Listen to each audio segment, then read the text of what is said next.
Bem, então nós estamos aqui recebendo mais uma vez, para a nossa alegria, nossa querida irmã, amiga, companheira, Iole de Freitas. Iole é mineira, é professora da Escola de Artes Visuais do Parque Lage, aqui na cidade do Rio de Janeiro, na área de análise de projetos, desde 1993. É artista plástica, reconhecida no mundo, atua no campo das instalações e obras escultóricas. Iniciou a carreira, o seu trabalho, nos anos 70, quando residia em Milão. Sua primeira exposição individual foi em 1973, na Galeria Diagrama, em Milão.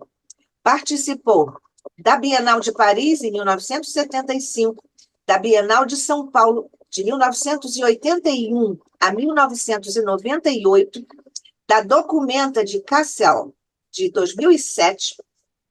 Em 2023, foram realizadas duas grandes exposições retrospectivas, no Instituto Moreira Salles, em São Paulo, e no Instituto Tomi Otaki, em São Paulo.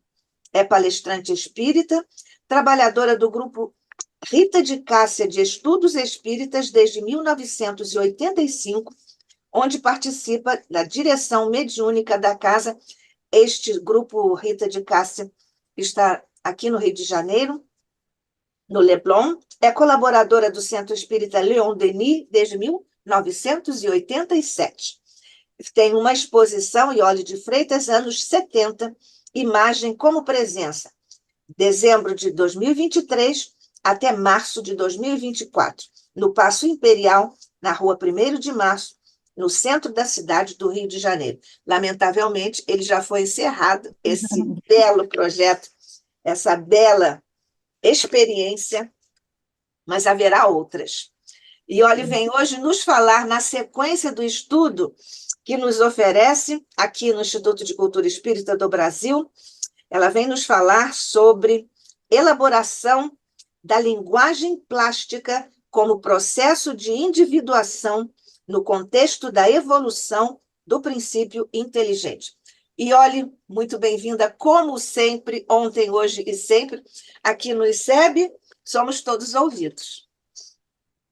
Obrigada, Nádia, querida, é sempre uma alegria e também um estímulo muito grande para mim estar com vocês nestes estudos, porque eu vou atravessando os meus horários que eu vou defendendo, especialmente para poder pensar e refletir, e tendo esse objetivo, esse projeto de trazer aqui o compartilhamento desses conceitos doutrinários, isso alegra muito o meu viver. Então, eu queria agradecer. E hoje, com toda a emoção que foi ouvir a prece e que elevou os nossos pensamentos e os nossos sentimentos junto aos nossos irmãos que estão enfrentando bravamente e com profundo senso de fraternidade todas as condições que lhes estão sendo colocadas pelas expansões, podemos dizer assim, expressivas da natureza, nós vamos tendo nosso coração muito tocado. E não por acaso, quando estávamos esperando você, Nádia, nesses minutinhos aqui com o Carlos, fomos tocando espontaneamente, ou não, ou então, um pouco inspiradas pelos espíritos, fomos falando do afeto que praticamente todos nós temos, pelas experiências que tivemos, de adoção, de contato com os animais que nós aprendemos a amar. E mais que isso, não só eles nos ajudam a potencializar o nosso amor, como, observando dentro do panorama da criação, nós vamos entendendo pelo percurso dos dias, pelo cuidar deles, por eles cuidarem de nós, nós vamos percebendo o alvo do nosso raciocínio hoje, que seria o progresso do princípio inteligente, uma vez que nós somos princípios inteligentes, individualizados, assim como os nossos animais queridos. mas nós detemos a consciência de nós mesmos, o que nos traz, não é, a possibilidade de entendermos muito bem entre o bem e o mal, a diferença, mesmo na nossa faixa evolutiva, ainda em processo mediano de evolução, e vamos compreendendo, então, a, a ideia de Deus. Eu falo compreender, mas no fundo é sentir, porque nós o sentimos nas manifestações da natureza, e aí vamos vendo como o arbítrio que nos é dado pelo Pai para decidirmos o nosso viver, este arbítrio, no nosso âmbito, no estado de humanidade, ele atinge os nossos padrões morais e éticos. Daí a grande responsabilidade que temos junto a todos os outros seres da criação, porque nós temos a consciência de nós mesmos. Nossos queridos animais, aqueles que às vezes temos durante anos na nossa casa, eles nos ensinam tantas coisas, como a amorosidade, como a distribuição do afeto, como eles vão se organizando no espaço doméstico, e isso vai mostrando como nós podemos, sim, criar laços de respeito, de aprendizado, com todas as formas orgânicas e inorgânicas da criação, porque o princípio inteligente, ele é constitutivo da criação. Então, nós sabemos, Leon Denis nos diz isso largamente, André Luiz nos diz isso, né? E nós vamos observando, através também dos textos da Gênese, como que ocorre e continua a ocorrer, porque a criação da parte do Pai é interminável. Ela não bastou na hora que nós entramos no estado de humanidade. Ela permanece ativa, misericordiosa sempre. Então, nós vamos ver, eu vou ler aqui, se vocês me permitem, um trecho que acho que muitos de nós já fomos a ele muitas vezes, porque André Luiz, no Mundo Maior, no capítulo 4, estudando o cérebro, ele vai dizer assim, vai falar do princípio espiritual e a sua evolução. O princípio espiritual, desde o obscuro momento da criação, caminha sem detença para a frente. Afastou-se do leito oceânico, atingiu a superfície das águas protetoras, moveu-se em direção à lama das margens, debateu-se no charco, chegou à terra firme, experimentou na floresta copioso material de formas representativas, ergueu-se do solo, contemplou os céus e, depois de longos milênios, durante os quais aprendeu a procriar, alimentar-se, escolher, lembrar e sentir, conquistou a inteligência. Viajou do simples impulso para a irritabilidade, da irritabilidade para a sensação, da sensação para o instinto e do instinto para a razão. Nessa penosa romagem, inúmeros milênios decorreram sobre nós. Estamos, em todas as épocas, abandonando esferas inferiores a fim de escalar as superiores. E o cérebro é o órgão sagrado de manifestação da mente em trânsito da animalidade primitiva para a espiritualidade humana. Nós vamos parar aqui um pouquinho para verificar, não é, como que fica claro aqui já essa passagem que Leon Denis também vai nos apontando. O princípio inteligente viajou do simples impulso para a irritabilidade, da irritabilidade para a sensação, da sensação para o instinto, do instinto para a razão. Então, nós vamos vendo, e temos também muito bem desenvolvido pelo professor Jorge Andréa, todo esse percurso do princípio inteligente, porque na trajetória dele, ele se instala nos minerais. É muito bonito isso, porque nos seres orgânicos a gente já consegue mais ou menos vislumbrar, até porque a gente tem os animaizinhos, até porque cuidamos das plantas, até porque admiramos, né, as florestas, as matas. Mas e as rochas? E os minerais? Será que eles também, sendo inorgânicos, eles detêm este princípio espiritual, este princípio inteligente, que é constitutivo de tudo que existe na criação? Então, o professor Jorge Andréa, esse maravilhoso livro, do outro lado da matéria, Enigma da Vida, no capítulo 8º, na parte 3, ele vai citar o seguinte: o seu primeiro passo seria, o do princípio inteligente espiritual, a arregimentação de átomos e moléculas, a fim de propiciar a materialização dos sistemas cristalográficos, vamos lembrar, que caracterizam o reino mineral. O princípio espiritual, nesta fase, tem como seu real atributo o princípio de afinidade, gente, desde então, que é traduzido nas forças de atração e coesão. Essa organização e formação cristalográfica sempre denota uma conduta inteligente.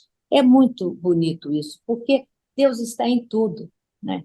Em toda a manifestação. E quando aqui vem trazendo que o principal atributo do princípio inteligente nos minerais é o princípio de afinidade. E nós não podemos deixar essa informação de lado sem nos lembrarmos que é o princípio de afinidade que vai manter a nossa conexão com os espíritos encarnados e com os desencarnados, aquilo que nós construímos em nós, aquilo que brota de nós, aquilo que constitui toda a nossa tessitura energética, aquilo que exala por além do contorno do nosso corpo físico denso, aquilo que exala enquanto a nossa aura, ela vai mostrando ali, nas enormes dimensões, inúmeras que ele tem, mas principalmente a aura nas 3 dimensões que podemos mais analisar através dos ensinamentos do nosso querido Altivo Panfiro, ainda encarnado, falando sempre que preste atenção na aura,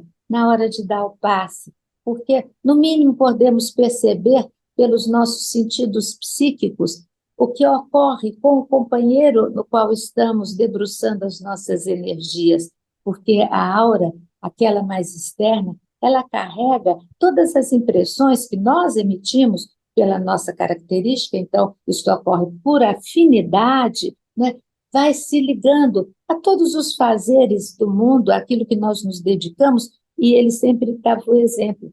Quem trabalha, muitas vezes, durante o dia, junto aos companheiros que estão temporariamente nos hospitais que lidam com sofrimentos psiquiátricos, eles vão detendo toda esta imantação de dor, mas de pedido de socorro, que vem destes irmãos que lá estão para ser tratados, por exemplo. Mas todos nós vamos conseguindo trazer para a nossa tessitura espiritual as vibrações na lide do cotidiano, mais externa.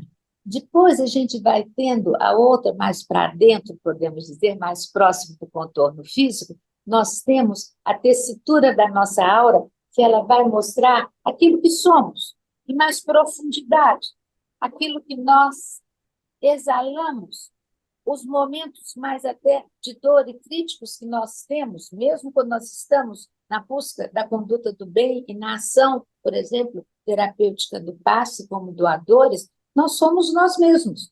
Então, nós vamos exalar aquilo que somos e vamos exalar o nosso profundo sentimento de amor ao Mestre Jesus, que faz com que nós possamos tirar de nós mesmos em profundidade e fazendo vingar todo o aprendizado que nós, com princípios inteligentes, individualizados, conscientes de nós mesmos, fomos absorvendo e adquirindo quando este princípio fez a trajetória desde o reino mineral.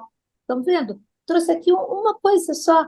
O que seria a afinidade, que era o atributo principal nos minerais, como ele rege essa nossa conjugação mental, fluídica, energética, com o mundo, com os outros seres. E nós vemos, então, só fechando essa informação do nosso altivo, a terceira área, né, da nossa energia, nosso campo energético, seria aquela área da aura, estou dizendo, né? Ela mais próxima mesmo do contorno do nosso corpo físico, e ela, altivo dizer assim, prestem atenção, nenhum espírito sem autorização da espiritualidade superior pode adentrar. Então, cuidado. Se algum médium, alguma pessoa disser, estou percebendo, não está. O âmago do ser, ele é criado impulsionado pelas forças maiores do Criador. E no âmago daquilo que somos, existe o tesouro absoluto, que é o discernimento entre o bem e o belo, aquilo que nós podemos, então, fazer brilhar em nós, para que possa produzir no mundo circunstâncias mais amorosas, mais lúcidas do saber de Jesus. Então, nós vamos vendo que o nosso princípio inteligente, guardado de maneira tão profunda e respeitosa em nós, ele exala até a borda daquilo que somos, ele nos conjuga com todo o universo, o mundo que nos abriga amorosamente nesta encarnação. E aí a gente vai ver que também nos vegetais o espírito vai mostrando, o princípio inteligente, melhor dizendo, vai mostrando a sua atuação. Aí nos diz Jorge Andréa, mesma coisa que disse do livro Outro Lado da Matéria, o Enigma da Vida, ainda no capítulo 8º, parte 3. Neste novo reino já existiria, no dos vegetais, algum movimento. Não seria tão estático. Ele passa a reagir aos estímulos e aí começa a desenvolver a sensibilidade. O princípio espiritual, maturado e elaborado no reino vegetal em épocas incontáveis, teria que despertar em novas posições como exigência do seu íntimo impulso, que nunca se deterá pela natureza específica e superior da sua criação cósmica. Assim, o princípio espiritual buscará novo degrau evolutivo para afirmações, manifestando-se no reino animal. É incrível como o professor Jorge André, como sempre, ele torna tão claro, tão fácil para a nossa compreensão os conceitos que, às vezes, a gente tem dificuldade de mergulhar. E ele, então, vai nos dizer para buscarmos na Gênese desta orientação. No capítulo 10º, quando fala da formação primária dos seres vivos, no item 15, nós vamos ter, então, esta afirmação. É importante a gente ver o que a Gênese está nos dizendo. Os vistos que são os mesmos, os elementos constitutivos dos seres orgânicos e inorgânicos, que os sabemos a formar incessantemente, em dadas circunstâncias, as pedras, as plantas e os frutos, podemos concluir daí que os corpos dos primeiros seres vivos se formaram como as primeiras pedras, pela reunião das moléculas elementares em virtude da lei de afinidade, à medida que as condições da vitalidade do globo foram propícias a esta ou àquela espécie. E aí nós vamos ter também do professor a condição que caracteriza o princípio espiritual nesta fase. Aí já estamos na fase dos animais, passamos, né, pela parte inorgânica, agora a orgânica, as plantas e os animais. Seria a aquisição do instinto. Já vimos que foi, não é, a afinidade, questão da coesão, questão da atração e da repulsão, né? Nos minerais, nos vegetais, a sensibilidade que as plantas exalam, elas percebem, elas registram, elas captam as energias, e aí, então, nos animais, nós vamos ter a aquisição do instinto, que ele é bastante simplificado posteriormente nas aves e nos mamíferos, pelos órgãos mais bem trabalhados no plano evolutivo e apresentar-se-iam com a mais alta e apurada eficiência. No reino animal, as elaborações são bastante complexas. Além dos impulsos que lhes são próprios, carregam consigo as heranças dos reinos menores que o seu. O princípio espiritual, nos diz Jorge André, que vinha percorrendo as suas diversas faixas na ânsia evolutiva, estaria sempre integralmente submetido às sugestões de toda a colônia da alma bruta da espécie. Eu vou parar aqui por duas questões. Primeiro, porque o professor nos deixa confortáveis à realidade.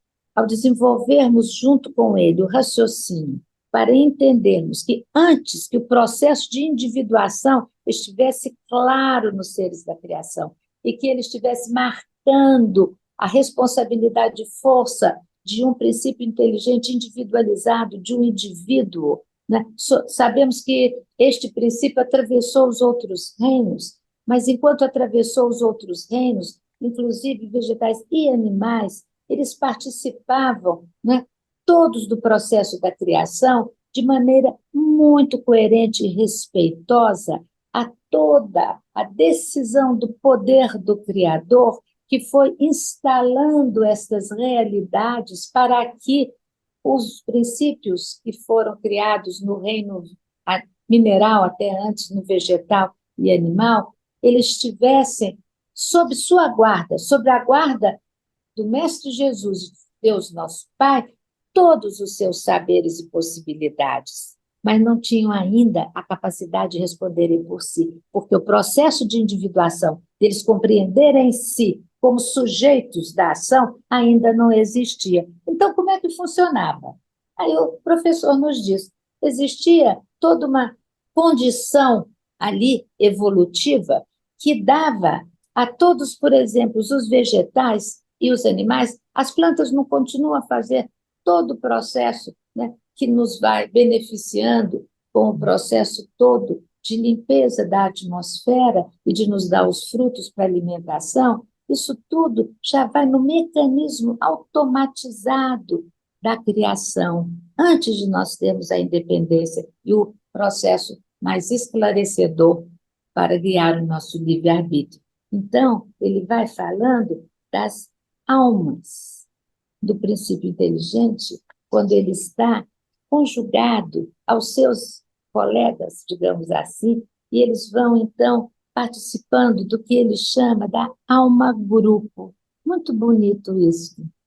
Eles funcionam juntos, eles funcionam sob a tutela do amor do Pai. Eles vão se manifestando. E nós vimos no reino animal, sob a lide do instinto, que depois nós vamos também herdar no reino animal. Mas vejam, a alma-grupo é um conceito muito belo, porque mostra que ela cuida, né, de toda a criação sob a égide do amor e da misericórdia do Pai. E quando nós adentramos, então, no reino nominal, aí nós vamos ler, então, o que Jorge Andréa diz, quando o princípio inteligente ele cria a sua independência, ele se libera da organização da alma-grupo, ele se destaca daquela condição e ele passa a buscar o seu próprio princípio, o seu eu independente.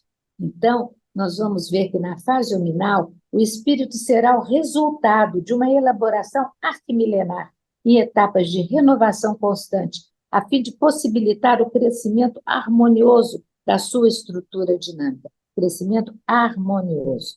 O crescimento de aptidões espirituais. Daqui a pouco a gente vai entrar no livro Espiritismo na Arte, mas isso tudo é uma preparação para a gente entender lá. Crescimento das aptidões espirituais é sempre constante pela absorção nas telas físicas das experiências, os coloridos emocionais e de todas as ações realizadas. Nada se perde. Todos os fatores do meio são absorvidos para a construção da grande sinfonia espiritual. O próprio espírito, com sua força, vontade de irradiação permanente, que é a aura, né, de seu núcleo crístico, aquele intocável dentro de nós, oferecerá sugestões para a zona evolutiva.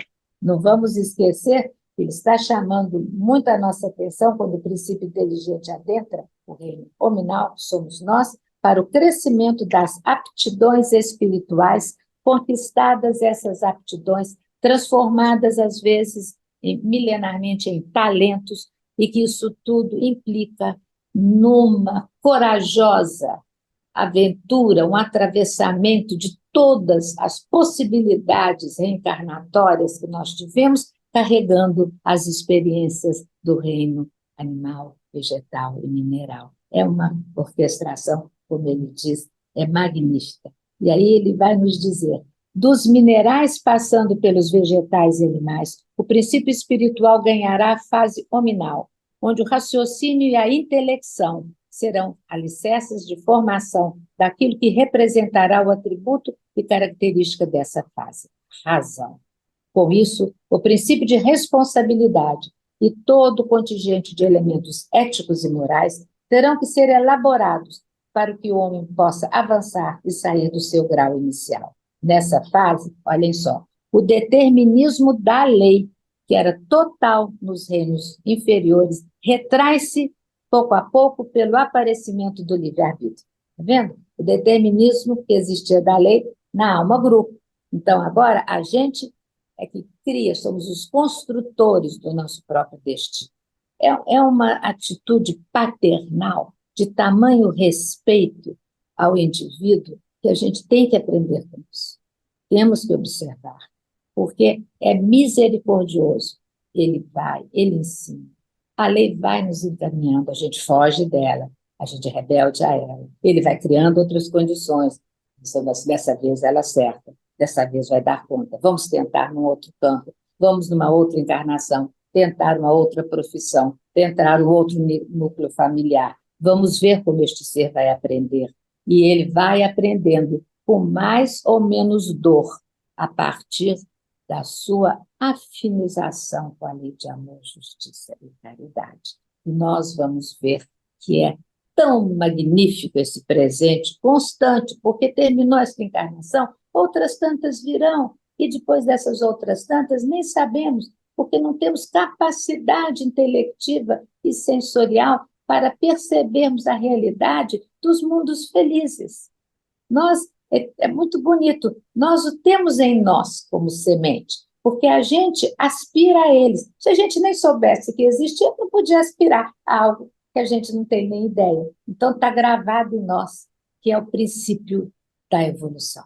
E que o princípio da evolução, ele vai sempre conduzir os seres para progressos, e esses progressos, como ser espiritual que somos, eles vão gerar paz, harmonia consciencial e poder criador, que é onde vamos ligar com a arte. Por quê? Só mais um pedacinho do professor. Pouco a pouco, a ampliação da intuição que está presente dentro do aspecto todo do estado hominal favorecerá as ocorrências de ações mais abnegadas, fraternas e belas. Inicialmente, o homem defende tão somente os interesses de sua família. Pela conquista evolutiva, passará a entender que todos da sua pátria são igualmente irmãos, necessitados de mútuo entrosamento. No sentido de responsabilidade mais dilatado, ficará sensibilizado diante da família universal a participar do interesse total do orbe. Com isso, será um cidadão cósmico, fraterno, de abnegadas atitudes, esparcindo exclusivamente o bem e o belo. Então, nós aí, com esse poder que nos é dado de construirmos o bem e o belo, nós vamos, então, ao Leon Denis, querido mestre, para vermos no livro Espiritismo na Arte, como já vimos trabalhando alguns aspectos. Olhem só que beleza que tem aqui trazido no livro Espiritismo na Arte, na parte 1, quando fala o espírito e sua parcela do poder criador.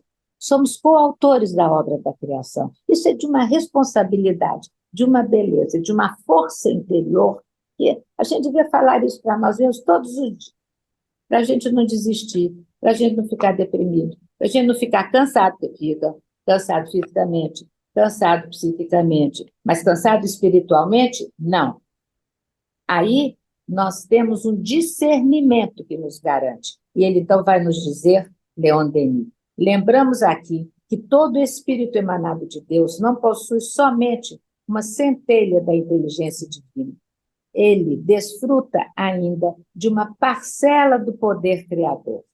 Poder que ele é chamado a manifestar mais e mais no decorrer de sua evolução, tanto nas encarnações planetárias quanto na vida do espaço. Na Terra, sob o véu da carne, essa inteligência e esse poder são diminuídos. No entanto, não é maravilhoso constatar até que ponto o talento do homem tem conseguido subjugar as forças brutais da matéria, vencer sua resistência, sua hostilidade, submetê-las às suas criações. O homem forja o ferro, funde o bronze e o vidro, esculpe a pedra, ergue estátuas, constrói palácios e templos. O homem perfura montanhas e reúne os mares. No espaço, porém, esse poder criador afirma-se tanto mais intensamente quanto mais sutil é a matéria fluídica e quanto mais o espírito tem aprendido a combinar os elementos etéreos que são a própria substância do universo. Lá, todas as dificuldades da obra terrestre desaparecem. Basta uma ação mental firme para dar aos fluidos as formas que o espírito quer realizar e tornar duráveis. Tudo isto, todo este processo da busca da expressão, isto vem, como nos diz também Jorge André, vem dos primórdios do desenvolvimento do princípio inteligente, quando, entendendo-se, então, nos primórdios do andamento do reino hominal, ele percebe que ele não cabe mais em si, que ele precisa de chegar ao outro. Forças exógenas atuam sobre ele, e ele, de modo até instintivo, ele vai buscando trazer de si a sua linguagem, que pode ser a linguagem, a língua que existe em todo o universo civilizatório, nas variações inúmeras, inúmeras de cada cultura, de cada povo.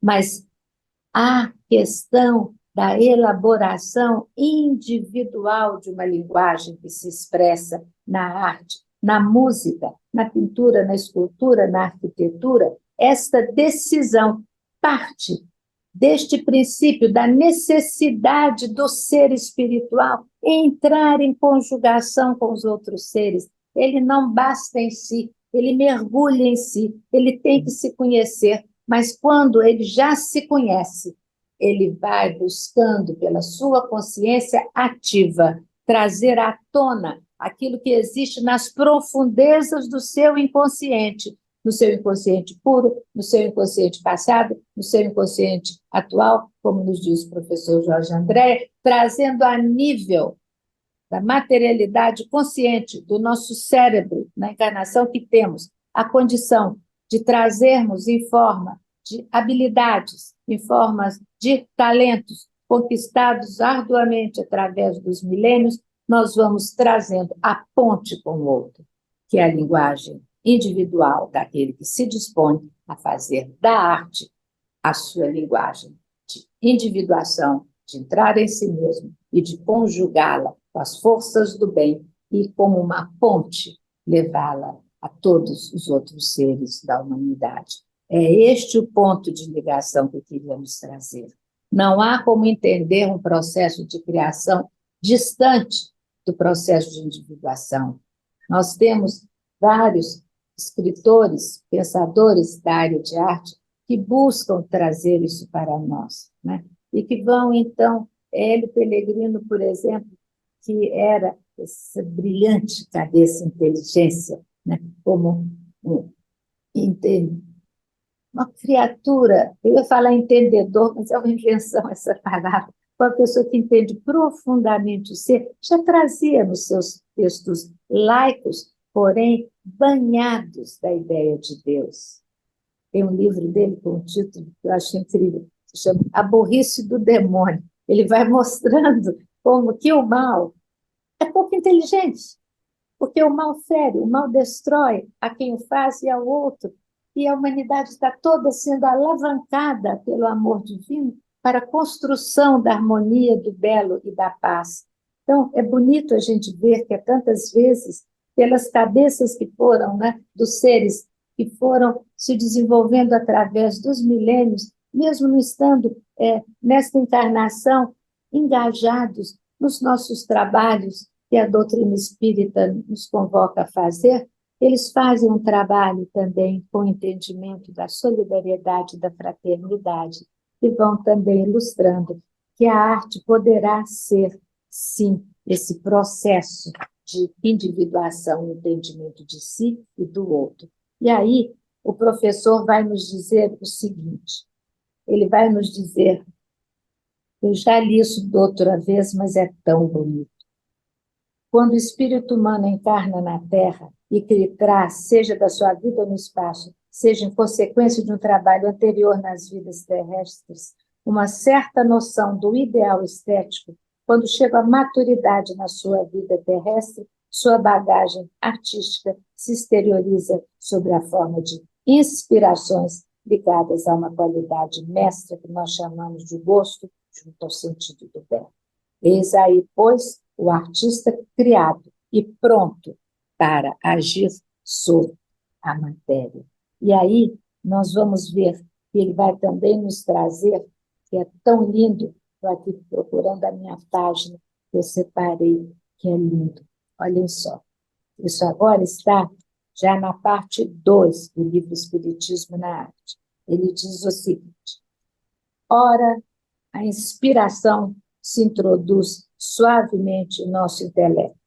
Ela mistura-se intimamente ao nosso próprio pensamento, de tal forma que se torna impossível distingui-la. Ora, é uma irrupção súbita, uma invasão cerebral, um sopro que passa sobre nossas fontes e nos guia fortemente numa espécie de febre.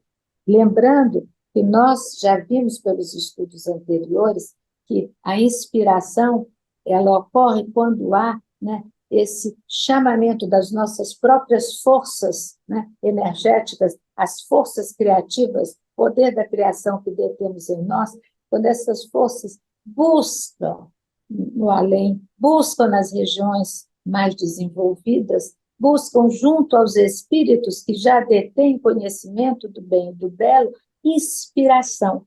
Isso quer dizer conjugação de ondas mentais, de ondas espirituais, de sentimentos do belo que a gente busca junto a estes espíritos jamais elevados que nós.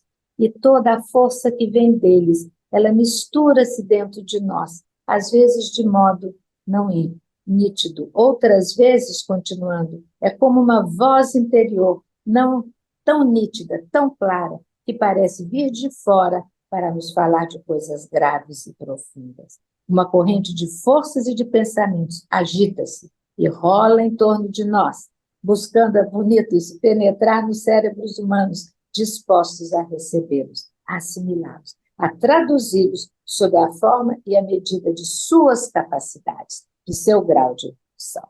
Então, é isso que acontece, né?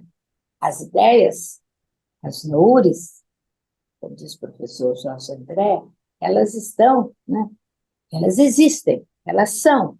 Agora, quem consegue captá-las? Quem já tem um certo grau de trabalho interior para poder galgar essas distâncias fluídicas, vibratórias, e alcançá-las e trazê-las para si, e trazendo para si, criar algo que vem de si, que fala de si, que só aquele artista pode fazer daquela maneira. Se eu tento passar para todos os jovens artistas, não adianta ficar copiando fulano, ciclano. Estuda, olha, olha, olha, vê o que já existe. E não vai achar que vai inventar a roda, já tem tantas conquistas. Então, o que você tira do processo de individuação, do modo que só você, com a sua verve, vai conseguir fazer a partir de todo esse conhecimento.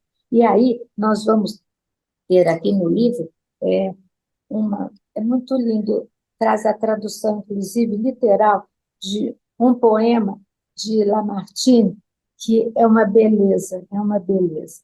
Ele traz o seguinte, ele tem o primeiro trabalho dele foram as meditações, isso foi entre 820 e 830, e ele era o alvo dos poetas românticos. Ele dizia o seguinte, nesse poema, se chama Meditações Poéticas, mas o impulso do pensamento, o instinto dos sentidos, se opõe em vão. Sob o Deus, minha alma oprimida salta, se arremessa e agita meu coração. O raio em minhas veias circula, espantado com o fogo que me queima. Eu o estimulo a combatê-lo e a lava do meu talento transborda em torrentes de harmonia e me consome ao se evadir. Porque ele diz que essas condições, muitas vezes, né, do processo criativo, no momento em que surge em nossa mente, que a gente não capta de onde veio, mas ela vem clara, é para pensar sobre isso, é para realizar isso como forma, é para realizar isso como oratória, né?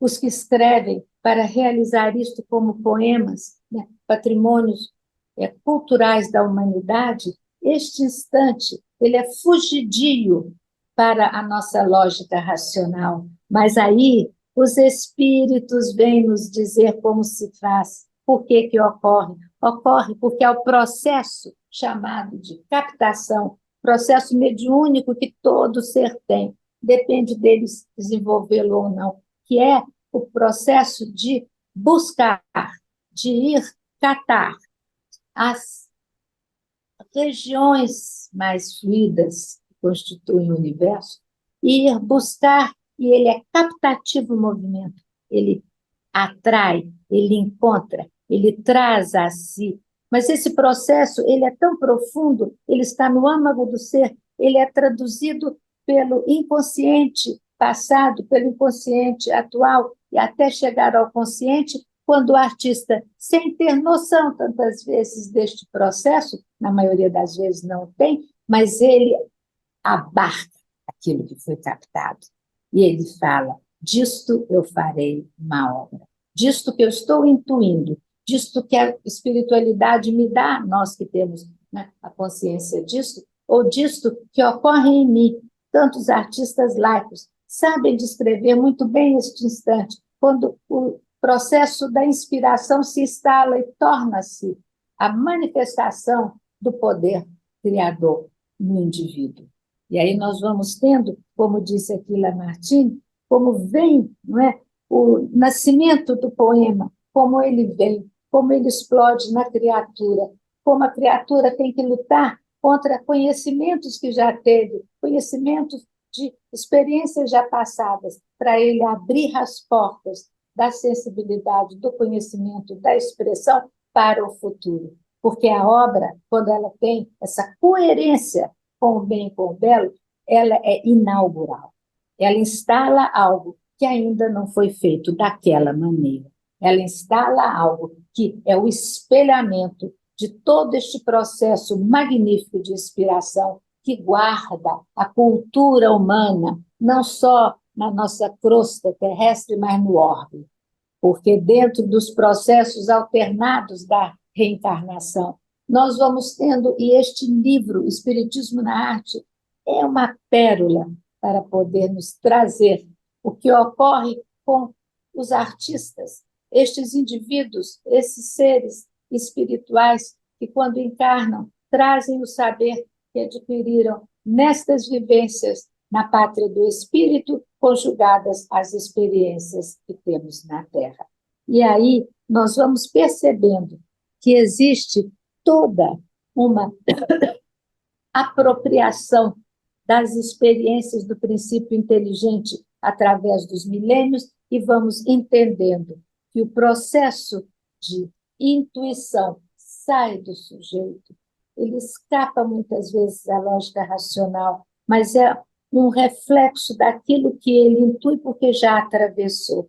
E ele vai juntando a intuição à inspiração, que é aquilo que vem de outras mentes. E vou trazer um exemplo pequenino deste processo que acho bonito, que é trazido num dos contos do irmão Josué, trazidos pela psicografia da nossa companheira, Cristine, né, Costa, que é companheira de longos anos no Rita de Cássia, desse livrinho lindo, De Alma para Alma, né, já tem o volume 2, tem uma narrativa tão linda que trata-se, ele sempre traz essas narrativas, uns contos, para a gente poder, do conto, com a singeleza dele, como as parábolas do Mestre Jesus, trazermos o ensinamento, o consolo, a compreensão. Uma pequena concha, um dia, depois de atravessar muitas praias, muitos mares, dentro da água, depois sob o sol causticante de algumas praias, praias com areias mais ásperas, praias com areias finas. Ela foi, então, alternando toda esta experiência dentro da água, fora da água, dentro da água também, o que existe, porque existem os turbilhões marinhos, que também são extremamente fortes e carregam de uma maneira que o pequeno ser, que é uma concha, né, que é um mineral, ele então vai fazendo o seguinte: este ser vai se colocando à mercê do determinismo da lei, e ele vai seguindo. Mas a beleza que a gente vai ver nessa interpretação é como ele atravessou, porque tantos atravessam, mas ele foi dócil a esta orientação que tinha um Criador que o amava, até que ele chega nessa praia. E nessa praia ele apresenta toda a superfície externa da sua concha com um brilho nacarado, que era uma maravilha.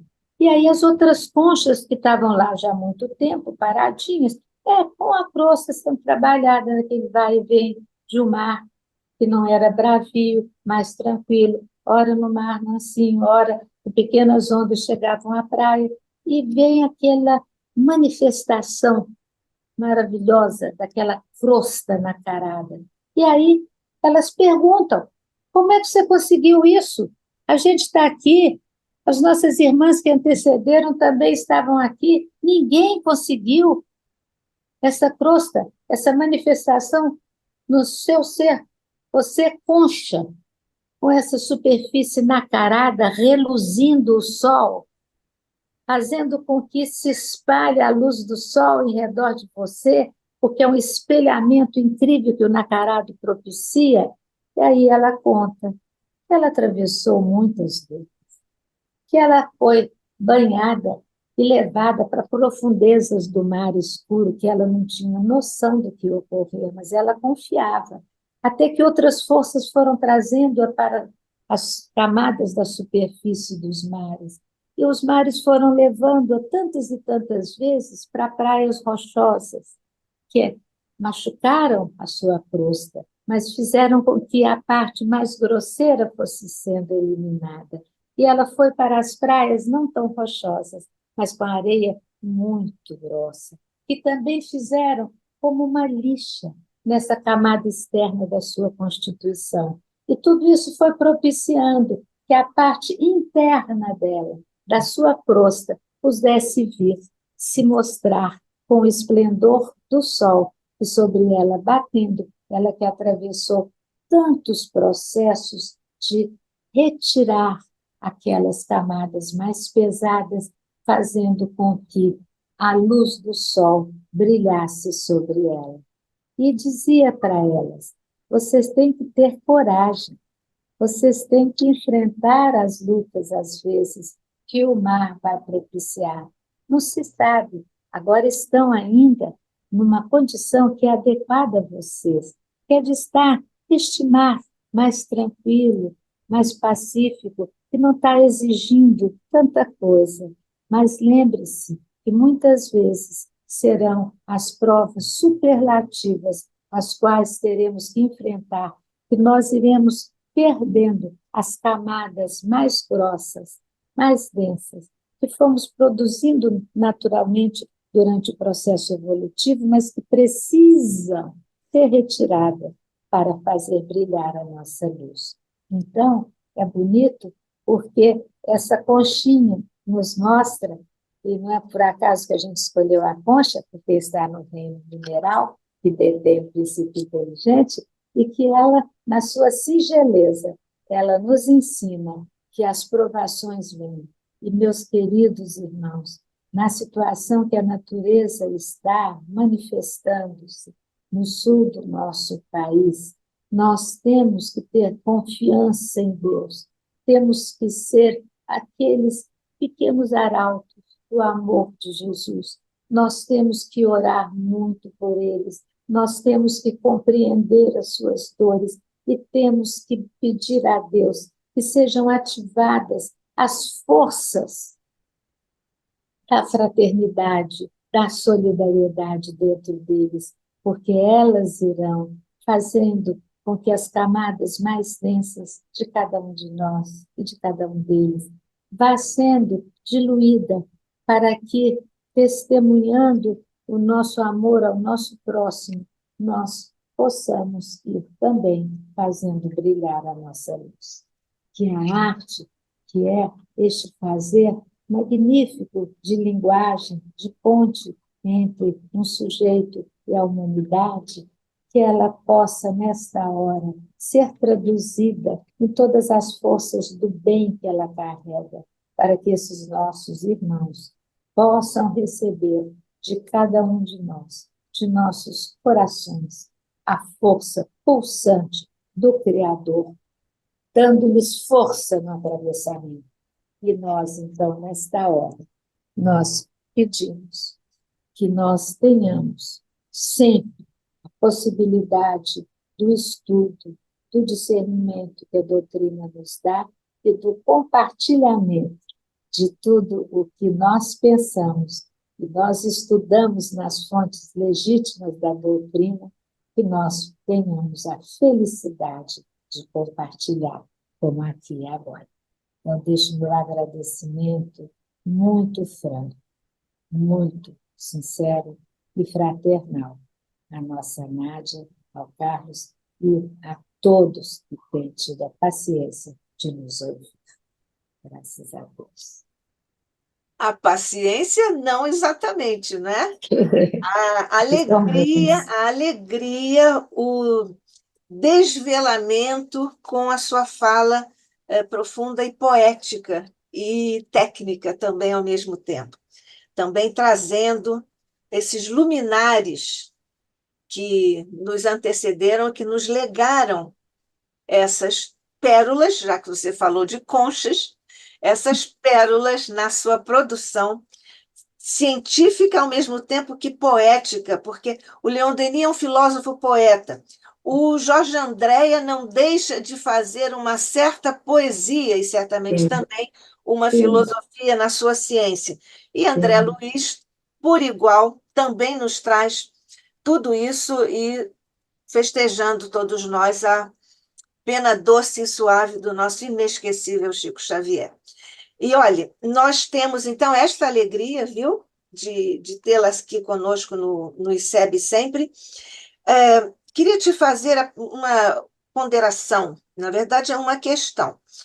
A questão da forma, com a realização na concretude, por exemplo, sobretudo na escultura, na arquitetura. Tem aí uma concretude muito direta, sensorial. A forma na música e a forma na poesia, na literatura, mesmo que em prosa, é uma forma. Mas a concretude é de natureza diferente, porque a natureza se faz pela letra que se imprime, pela tinta que vai colorindo a tela, em dimensões diferenciadas. Então, eu queria que você, por favor, comentasse essa questão da forma. Em algumas expressões artísticas com alto grau de concretude, digamos assim, e nas outras com esse grau de sutileza, mas que demanda uma outra dimensão, uma outra vibração ou inclinação do espírito que recebe a obra. Olha, muito boa pergunta. Eu vou começar pelo mais difícil, que é a seara, que não é a minha como elaboração criadora, mas é de alguns muito queridos amigos poetas. E eu fico encantada quando, lendo o que eles escrevem e depois conversando naturalmente muito na vida com eles, vou conhecendo qual é a profunda habilidade que vem do conhecimento deles na estruturação da forma poética. Como que eles têm a inspiração que vem de um lugar, eles anotam e eles vão buscando a palavra que ressoa junto a outra palavra, que se instala como uma invenção, porque ele mesmo não fizera nenhum outro poema estruturado daquela maneira, segundo todas as normas da literatura que eles dominam Eles me falam e eu falo, meu Deus, como somos ignorantes. Porque a gente lê, a gente usufrui dos textos poéticos, a gente lê compulsivamente, até eu brinco, eu um dia ainda tiro umas férias, vou passar 7 dias só lendo. Este é meu sonho de consumo. Então, porque tem que ler, tem que absorvê-los. Eu vou entendendo aquilo que vem, quase como uma música, porque tem uma sonoridade. E é lindo quando alguns deles se dispõem a gravar e leem para nós. E você tem aquele gravado, eu ouço, ouço. E é incrível ouvir um poeta lendo o que escreveu. É uma maravilha, porque aí vem a questão da sonoridade da palavra, da relação de harmonia que vai sendo construída no uso de tal palavra, construindo tal verso, construindo tal poema. E eles narrando, eles lendo, é de uma beleza singular. E aí vai para a música, vai para uma dimensão que então não tenho condições de expressar-me, porque conheço somente como uma pessoa que desde pequena foi levada à fruição da música clássica e mais tarde ao contato com amigos que fazem música contemporânea. Eu tenho muitas vezes que falar, o que você acha? Eu falo, eu não acho. Como eu vou achar? Porque é tão além da minha percepção, porque eles estão num processo de invenção, dentro do processo evolutivo de toda, né, a construção do patrimônio cultural na música dentro da humanidade. Então, é muito lindo a gente perceber, é como espectador que a gente fica, mas na literatura, nos poemas, eu me colo tanto neles que eu acho que eu fico meio irmã dos poemas. Aí eu consigo entender. Porque na arte que eu vou fazendo da escultura, né, das instalações, eu, quando capto uma questão, é uma ideia, é o processo de ideação, que Leon Denis também menciona, e Jorge André. Aí eu busco o que será aquilo no mundo, por que matéria, em que escala. E aí eu pego algo extremamente banal, que é o papel chamex, que é o meu amigo, é o chamequinho. Eu não trabalho inicialmente com papéis complicados, porque eles têm a personalidade deles. E eu só os uso quando eu tenho uma razão especial. Mas as elaborações que eu vou fazendo sob a influência da inspiração, com um papel chamequim cortado aqui, aqui apoiado em outros 2 papéis chamequim para dar peso, com um durex, qualquer coisa, é dali que surge. Depois que vai, é o quê? Policarbonato? Ah, é aço? Ah, tá bom. E solda? Ou não? A parafusa? Ah, como faz? Não, então é policarbonato, então não solda. Então a parafusa no aço. E as condições, as soluções técnicas, elas estão à mercê daquela inspiração e daquela anotação tridimensional, que é o primeiro, né, movimento de exteriorização da obra. Depois vão para áreas, tamanhos um pouco maiores, aí eu faço com o aço, mas num tamanho 40 por 50, para vocês terem uma noção, às vezes 50 por 70, e aí dali eles vão para as formas que chegam a 2 metros e tal, ou ficam, às vezes, em formas mais, como eu digo, domesticadas para estarem nos lares das pessoas. Então, varia muito. Agora, esse é o meu processo. Quando, por exemplo, agora com essa exposição que eu tenho que fazer em São Paulo, que é mais uma instalação, como uma peça de teatro que só se apresenta naquele teatro, naquele dia. São 5 artistas mulheres que vão fazer cada uma instalação de uma mesa. E aí vai ser servido um jantar para colecionadores, para ativar o Museu de Esculturas lá. Aí eu falei, meu Deus do céu, o que eu vou fazer com esse negócio? Acho que não vou aceitar. Eu falei, não vou aceitar. Aí me ligam, eu falo, a gente não pode recuar. Isso é complexo, porque você dá tudo aquilo, trabalha muito, muito, muito, muito custo de todos, e aquilo dura uma noite. Eu não me importo com isso, porque as grandes instalações que eu fiz sempre duraram alguns meses poucas foram mantidas. Mas uma noite, falei, mas aí você não economiza. Aí me veio. Eu não fui buscar assim, veio. Falei, onde eu me ancoro para pensar alguma coisa? Aí falei, comida. Eu sou uma bagunceira com comida, eu não tenho a menor sofisticação com isso. Aí eu falei, meu Deus, a garrafa do Boccioni, que é a expansão da garrafa no espaço, que ele estava tentando transformar algo sólido em camadas e dar movimento a ela, apesar do processo que ele usava, era o processo de fundição. Só Picasso depois é que libera a forma com as chapas, né? Feitas primeiras de papelão. Então, eu falei, ali já tem uma coisa. Eu falei, mas não está suficiente. Outra coisa. Aí uma coisa que veio da infância. Eu falei, eu me lembro, eu decorei o café da manhã do Jacques Prévert, que um escritor muito singelo naquilo que ele fazia, porque ele falava do cotidiano, né? Ele era amigo de todos aqueles cineastas da Nouvelle Vague e tal, tudo muito no cotidiano natural. Aí tem o café da manhã, eu sabia de cor. Um amigo meu falou, você sabe de cor? Eu falei, me ensinaram isso não sei com que idade.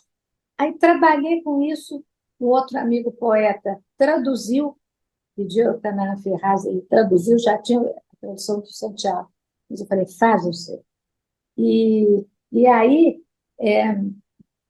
eu depois, ainda abrindo um dos livros do Eucaná, achei, falei, você não me falou, você tem um perfil do Jacques Prévert, um poema seu. Esqueci. Falei, pois é, mas eu achei. Então, eu imprimi nas formas, em policarbonato, o texto invertido, para ele, na base, que é toda de aço espelhado, ele, então, se reflete ali. E aí, eu fui usando as formas que relacionam ao Boccioni, que de uma grandona, sem texto, essas outras que foram trazendo essa conquista nas artes plásticas, que foi o processo todo de questionamento da rigidez, né? Da escultura, que era estatuária, engessada num bloco só, para que ela pudesse, como nosso corpo em camadas, se organizar e acolher estes poemas, que são singelos, na organização do poema do Canaã. É muito lindo, porque eu não sabia o nome, não gravei, eu sou assim. É uma construção específica na linguagem poética, porque são 2 versos.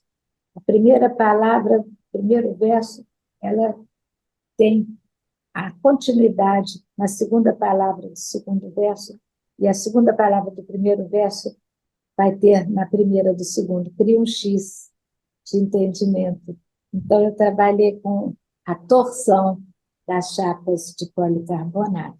Então, mais ou menos assim, porque aí é mais fácil de eu explicar através dos trabalhos, né, que eu faço, porque aí a gente consegue entender da onde foi que eu tirei o negócio do Boccioni. Sim, eu estudei, sim, da onde eu tirei o encontro do Boccioni com Jacques Prévert. E depois essa insistência de pedir para o amigo fazer a tradução, já existe uma linda, faz. E aí ele muda algumas coisas, e aí você vai ver essa questão da forma. Ele põe uma vírgula, ele dá um respiro quando vai falar no final, eu, neste momento. Então, uma vírgula, ela vai, naquela forma poética, ela vai insistir na individualidade daquele ser que está ali escrevendo. Então, não sei se deu um pouquinho para o gasto, mas é isso que eu faço. Inclusive, eu gostaria muito de ser e de ter formação em artes para ser quase uma especialista na obra de Iole de Freitas. Mas Iole de Freitas tem uma fase em que ela trabalha com essa exacerbação da concretude, digamos, não é? Com concreto, com metal, com essas coisas.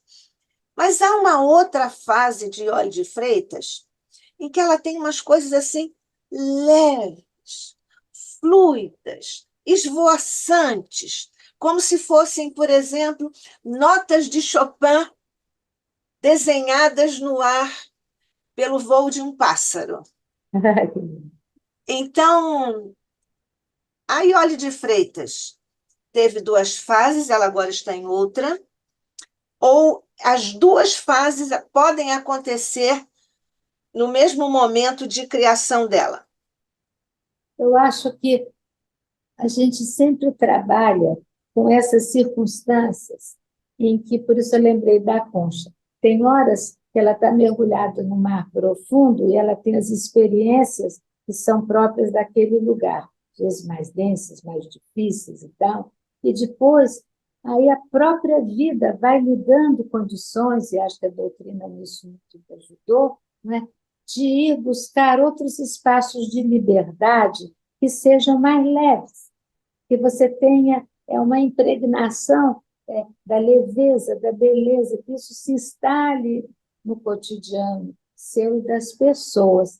E quando ela veio, essas fases, quando elas vieram, eu sempre as compreendo no ar, no espaço. Então, é difícil, às vezes, quando eu faço uma exposição, sempre que é uma instalação grande, aí as galerias virem pedir, por favor, você pode colocar isso no tamanho habitável na casa das pessoas? É difícil, porque a percepção, o impulso inicial, a vontade do fazer, só me é dado quando eu vislumbro essas formas como grandes arquiteturas que servem, às vezes, como abrigos, como ficou da documento de Cássio, para as pessoas passarem dentro e caminharem por aqui, por ali, irem se deslumbrando com as superfícies que são espelhadas, com as que não são, né? E irem percorrendo esse labirinto, que, em geral, é de luz. Então, isso me vem sempre nessa dimensão, na dimensão de criar abrigos abertos. E consegui algumas vezes, e outras eu já desafiei o peso do aço e tal, e também os coloquei no ar, no Mando Rio, naquele salão lindo de entrada, tem aquela parede de 10 metros de altura, e eles ficaram lá voando, mas pesados. Porque somos isso, é como, né, a fita de Möbius, da mesma maneira que existe em nós essa necessidade de expressar, como eu busquei a analogia com as forças profundas do oceano, que somos nós, você tem também, vira a fita, é a mesma fita, e ela apresenta o outro lado, que é a necessidade da expressão da leveza. Acho que caminham juntas, fraternalmente, uma respeitando a outra, uma se deixando impregnar pela outra, e aí vai se conduzindo a linguagem. Acho que é Isso. assim. Só uma curiosidade assim pessoal, mas vai servir a todos que estão conosco. Você faz a sua maquete, entre aspas. Você faz a sua maquete primeiro em papel. Sim. Depois você faz em que outro material? E você vai refazendo isso em materiais ou você parte direto para a grande instalação? Varia muito, mas, em geral, eu anoto, são anotações, eu anoto aquilo que veio nessas maquetes. Às vezes, pequenas, eu faço sozinho, tem que ser aquele transbordamento que está. Então, eu já tenho um jeito, e aí eu corto o durex de cá ou de lá, é a minha força e habilidade com a mão, de apertar uma coisa ali, enquanto segura de lá e tal. Seria uma lógica que não me interessa nesse trabalho, de ter ali os assistentes, que até adoraria, mas não. Eu tenho que aprender para poder expressar.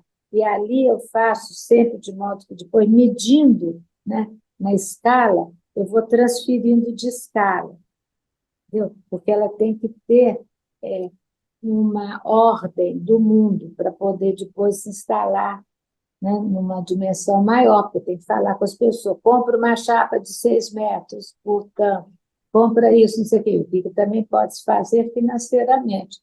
Mas eu faço sim, eu faço essas pequenas, às vezes eu repito a pequena, já usando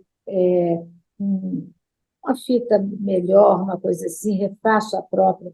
Depois eu vou para o metal, ou eu vou para o policarbonato, aí eu já tenho a ajuda dos assistentes, né? E depois eu tenho que ter cálculos mais precisos por conta das questões climáticas, por exemplo, e mesmo que não fosse, mesmo que o tempo fosse completamente ameno, ela tem que se autossustentar enquanto aquela casa estiver ali. Então, é diferente de uma exposição de 2 meses, né? E aí, esse cálculo, eu fui aprendendo a entender um pouco o que os materiais de policarbonato e o aço inox, eles podem me oferecer, e eu busco neles aquilo que eles oferecem, a construção de algo que possa estar em segurança pública, né? Aí eu chamo o meu amigo calculista de anos, ele vai no ateliê, vê, anota, e aí ele põe no computador, e aí o computador é o ser que vai dizer se eu acertei nas minhas Ou não. organizações todas Mas concretas. você É chega isso. a fazer a sua maquete depois do papel. Você chega a fazer a sua maquete em, digamos, o, o metal? Se é em metal, Faço, você chega a faço, fazer em pequena, numa dimensão faço, pequena. E o que que você faz faço. com essa maquete? Fica comigo, porque eu preciso de olhar. Eu, às vezes, fico danada que eu vendo um trabalho que eu estou precisando de vender, que eu ainda tenho muito a aprender com ele. Aí eu ligo para a galeria e falo, escuta, aquele trabalho de 3 anos atrás, que está aí, tá? Eu preciso dar uma olhada nele, me empresta. Ah, foi vendido. E aí eu fico sem. Então, eu tento manter essas maquetes, e às vezes eu faço os moldes em papelão, entendeu? As formas, porque às vezes eu preciso vender o trabalho. E às vezes eu não chego a fazer, falta de tempo, como agora, a grande escultura, grande assim, para em cima da mesa, né? Que eu fiz no raciocínio do tornar a garrafa do Boccioni toda ocupando o espaço em planos, não em massa, e eu estou levando. E aí eu não fiz o intermediário, eu tenho só o papelão do corte das formas.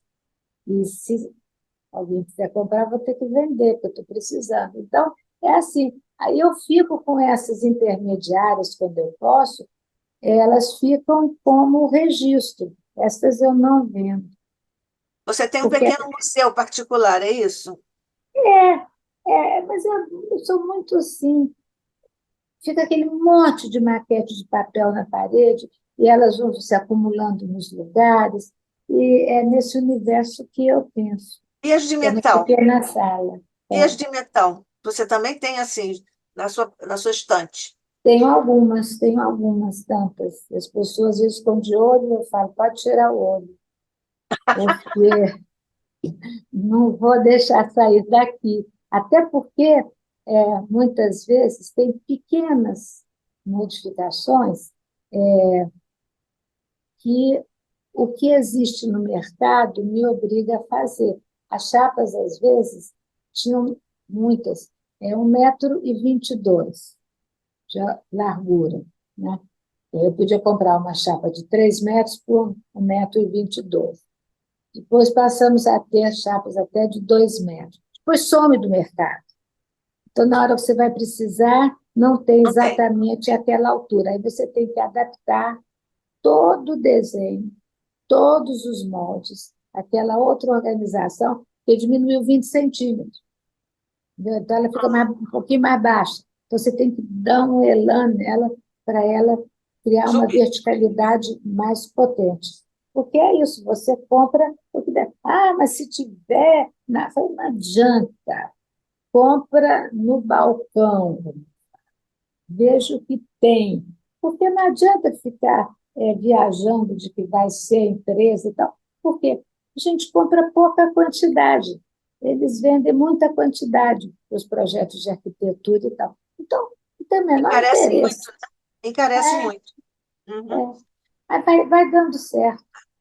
Você vai filmar a sua mesa lá na Eu exposição? gostaria. Eu também Eu, gostaria muito de ver, viu?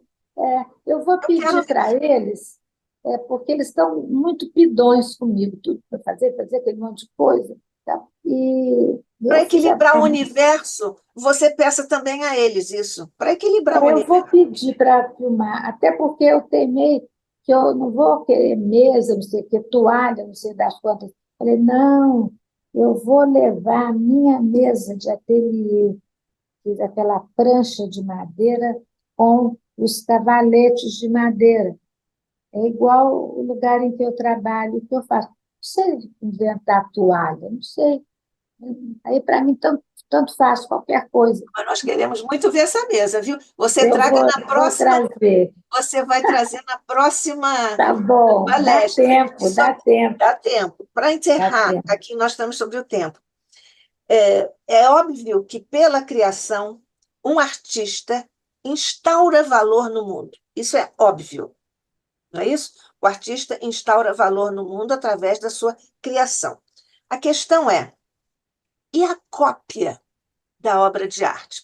Existe uma cópia, que eu vou tomar a liberdade de dizer, uma cópia profissional, que é assumida, digamos, no campo da pintura, que fica bem claro. É assumida a cópia, né? O artista diz: eu copiei este quadro e vende aquele quadro como cópia, que é uma coisa honesta. Mas que nível de valor fica instaurado ou não fica instaurado valor nesse caso? E é óbvio que quando é por fraude, não existe nenhum valor, é um caso de polícia. Olha, eu acho assim, a questão da possibilidade de multiplicar que a fotografia trouxe, ela foi até entrando dentro de um molde, né, que o processo mesmo de sobrevivência dos artistas e dos galeristas e dos colecionadores promoveu. Você tem tiragem de 20 exemplares, tiragem de 50, tiragem de 100 exemplares. Tem, sendo que a fotografia, mesmo agora digital, mas a analógica antes era bem claro, você pode tirar muito mais do que 100 cópias. Então, ela em si, ela já detém pela técnica e pelo que o artista resolveu usar aquela técnica, ela oferece isso. Aí, para dar um contorno, o próprio mercado de arte faz isso já há muito tempo. Então, é sempre assim, por exemplo, compro um trabalho de uma artista que tem um múltiplo. Quantos exemplares do múltiplo? São 20 esculturinhas, tá? Tem que ser iguais, tá bom. E aí se eu compro a primeira, é 1/20, 2/20. Isso está instituído, né? Agora, quando tem uma questão de copiar, aí é uma questão que, em geral, os artistas fazem para ressignificar. Agora, nesse período de decolonização, muitos artistas vêm trazendo pinturas até de Debré e tal, e ressignificando-as, porque elas trazem o histórico das dores e dos abusos que foram feitos. Então, o artista traz aquilo com o significado que tem, que teve, e cria um significado a mais dele para chamar a atenção sobre aquela questão que está ali, né, na questão descritiva que muitas das obras de Debré trazem. Ele mostra a evidência daquilo e ele trabalha artisticamente sobre e cria o seu processo. Tem acontecido atualmente no processo de decolonização muitos artistas negros, muitos artistas que têm uma escolha de gênero.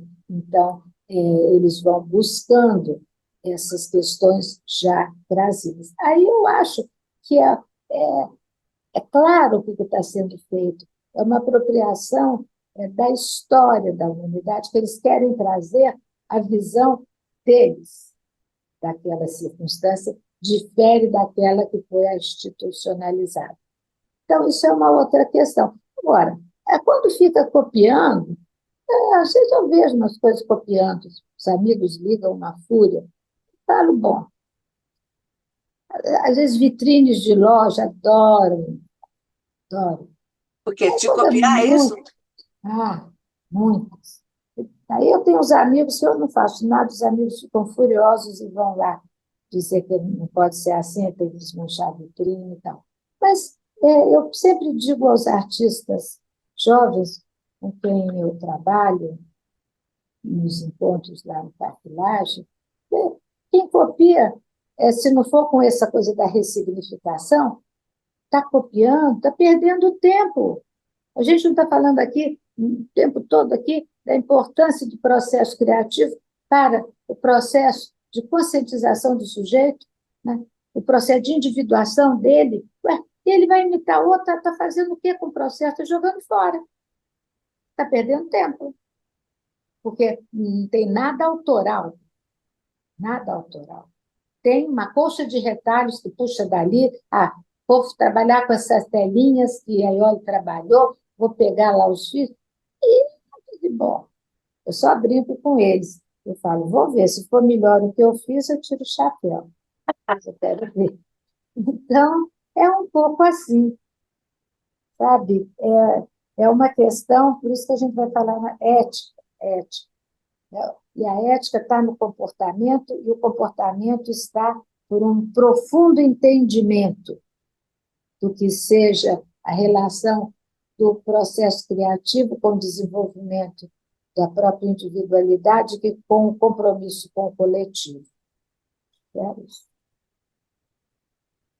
Tem aqui, o Carlos está dizendo que ele tem uma querida amiga que fez um registro de um momento direto na tela, em um evento em loco. Bom, é o que fazem os pintores na pintura mediúnica, né? Eles fazem ali na hora, né? É, mas muitos pintores pintam, se quiser a questão de estar. É. Eu já tenho, às vezes, tem essas gravações que o curador de uma coleção que tem obras está fazendo também um filme, um vídeo, e quer aí na hora que você pode fazer. Aí eu faço, mas eu estou repetindo, isso é raro, mas eu repito no papel chamequinho uma forma que eu já fiz antes. Eu não tem condições de ficar tendo inspiração, aquele monte de lâmpada, não sei o que, em cima de mim. Não é. Posso mostrar para ele, né, o que tecnicamente eu faço, mas a inspiração eu não consigo, mas tem gente que consegue. Eu acho que na dança pode ter isso, né, quando tem as verdadeiras improvisações em dança. Quer dizer, você usa o arcabouço que você tem de conhecimento e do seu corpo, o que ele está podendo te permitir fazer com o que você pediu a ele, através dos anos todos, o que ele pôde dar, e aí, na hora, tem uma improvisação, quer dizer, algo que você nunca fez, que está ocorrendo naquele instante, para um público restrito, e é uma invenção. Você nunca fez aquilo antes. A primeira vez que você coloca o seu corpo dentro daquele desafio, né? Então, isso é uma improvisação em dança. Em pintura e escultura, acho muito complicado que aquilo seja, de fato, no instante, a manifestação interna legítima do processo inaugural, processo de invenção. Lá em Montmartre, né, em Paris, que você conhece certamente muito bem, os artistas ficam lá pintando, mas aquilo necessariamente não é uma inspiração que brota na hora, porque eles também querem vender e tudo. Há uma certa intencionalidade comercial por sobrevivência, não é isso? Acho que sim, que é legítimo. Ninguém tem que exigir do outro o que, na encarnação dele, ele está podendo dar. Então, ele tem aquele processo ali para vender, e quem sabe, se ele não tem, isolado na sua casa, com todas as suas dificuldades, também manifestações de um processo criativo que, se ele prestasse atenção, se ele tivesse a coragem de colocar o processo ao vivo no mundo, se ele tivesse o espírito de manutenção na sua vida daquela capacidade de elaboração, de compartilhamento com o outro, ele podia fazer. Teve um amigo nosso, dos anos 70, que participou dos grupos todos, quando a gente ia sempre no café do MAN, discutir as coisas, nos anos 60. E em 70 eu estava na Itália. E tinha um rapaz que ele era um desenhista, mas absurdo, uma qualidade incrível. Então, a gente estava conversando, ele estava sempre com um cadernão assim, capa dura, e ele desenhava carvão, era uma beleza. Sumiu. Aí, em 2015, quando eu fiz a escultura lá no MAN, a instalação, essa história, vieram pelo MAN filmar, e aí tem que dar entrevista, tem que ponderar, e o rapaz foi para gravar, e depois sobrou um espacinho que ele estava, sei lá, tomando providência técnica, aí ele perguntou umas coisas, e aí ele falou, não, porque eu acabei de fazer o filme sobre um artista que se perdeu, ninguém conhece mais e tal. Jesus, eu falei, não, qual é a idade? Tá, morreu há quanto tempo? Tal. Ah, tá, eu tenho a minha idade. Tá bom. Então, é o seguinte, não pode ter dois Jesus, que tem aquela trajetória. É ele me contando que era, que veio de Minas, sabia que ele era mineiro e tal. E aí ele me falou que Jesus tinha ido para Roma nessas viagens que eu conhecer e tal, e ficou lá, na dificuldade de sobrevivência, fazendo a pintura nas escadarias lá das igrejas, e não conseguiu. É muito mais difícil fazer inserção no exterior do que no nosso próprio país. Voltou e foi para Minas e ficou lá. Não teve a coragem, a vontade, a determinação, mesmo criando muita angústia, de mandar para frente a obra dele. Ele era tão talentoso. Então, isso que eu falo, o talento, às vezes, ele não vai funcionar sozinho. Você tem que entender que ele se cumpre, a linguagem se cumpre quando chega ao outro. Você está na sua época, não tem mais os mecenas, pode esquecer. Então, é uma coisa que está ligada à possibilidade de concretização de uma vida de realização através do conceito artístico, através do processo criativo. E olha, você começou a falar sobre. Hoje o tema é a elaboração da linguagem plástica como processo de individuação no contexto da evolução do princípio inteligente, e você acabou de dizer uma frase que me parece absolutamente sintética disso que você se propõe nesse. Você acabou de dizer, a linguagem se cumpre quando chega ao outro. Senão Pronto, não é linguagem. pronto. Tem que ser. Não é Abriu, para a fechou. gente. Não é para a gente. Linguagem é sempre para o outro, o dia que a gente entender isso. E Aí, você nos ensina muito e nos ajuda muito a compreender essas coisas. Tem mais alguma coisa a dizer? Tem muito, mas eu sei que vai ser para o próximo encontro. Mas neste momento você tem? não, eu acho assim, queria dizer isso para todos.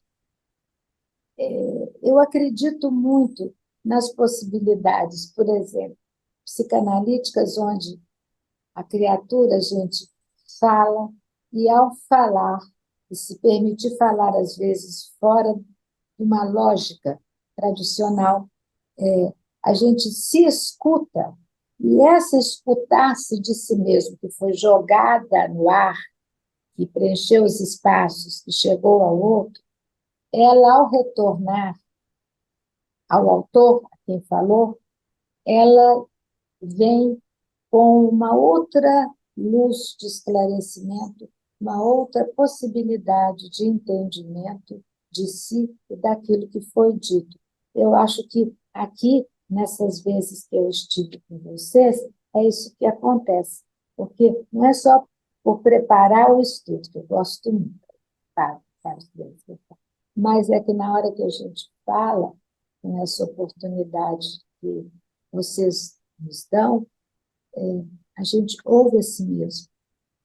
E aí a gente percebe se aquilo que a gente está falando está acontecendo dentro de nós no cotidiano do viver, né? Então, é muito importante a troca para todos nós. Eu agradeço muito. Nós é que agradecemos com a sua sensibilidade, então, tudo ganha outras dimensões. O ICEB, mais uma vez, está muito agradecido a você, Iole de Freitas, pela sua presença mais uma vez aqui, que não só enriquece o ICEB, enriquece o movimento espírita e, pessoalmente, diretamente a cada um de nós que participamos do ICEB em ambos os planos de existência. Deus te Isso, abençoe, te tá. guarde, te oriente sempre, porque sabemos que você é sempre tão sensível e receptiva às influenciações sublimes e superiores do plano do espírito, maior, maiúsculo. Graças te Obrigada. damos, eu, Iole. Obrigada. E neste momento, mestre querido, juntos que estamos em teu nome, nas alegrias sublimadas das manifestações do Espírito, que foram trazidas aqui, como sempre, com tanta sutileza, com tanta beleza e tanta suavidade, pela nossa querida irmã, companheira e amiga Iole de Freitas. Desce, Jesus, por sobre ela, por sobre toda a sua criação artística, plástica, toda a beleza de que ela tem sido portadora para instaurar valor no mundo. Abençoa, protege, ilumina e multiplica bênçãos em torno dessa nossa querida amiga, em torno de todos os nossos mentores aqui no Instituto de Cultura Espírita do Brasil, ICEB, lembrando o nosso presidente de honra, Jorge Andréa, nosso querido fundador, Deolindo Amorim, que é evidentemente aqui o nosso mentor, e todos os demais que trouxeram o ICEB até aqui, rogando-te ainda, Jesus, que os teus fluidos generosos possam continuar a descer por sobre todos os artistas, em todos os campos de suas manifestações, para que possam colocar paisagens e uma população de belezas no mundo. Fica conosco, Jesus, hoje e sempre, sob o olhar de Deus. Assim seja.